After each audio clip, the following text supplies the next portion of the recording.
other big story tonight, President Donald Trump visits the Valley. That's right. The president visiting several parts of the Grand Canyon State today, including the border wall, Yuma, and a Valley church filled with young conservatives.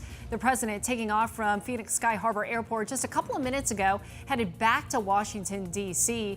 But the Phoenix rally was another Trump fan fest, with his attacks on the radical leftist mob and speeches from his most popular spokesman. The largely younger crowd at the Students for Trump convention was thrilled. The president hit his law and order theme hard all day long. The president vowed that he would seek long prison sentences for people who toppled statues during his speech. The president defended protecting Confederate statues.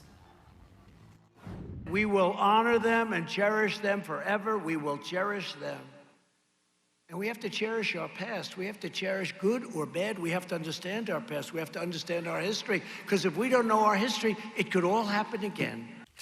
3,000 people packed at Dream City Church for that event.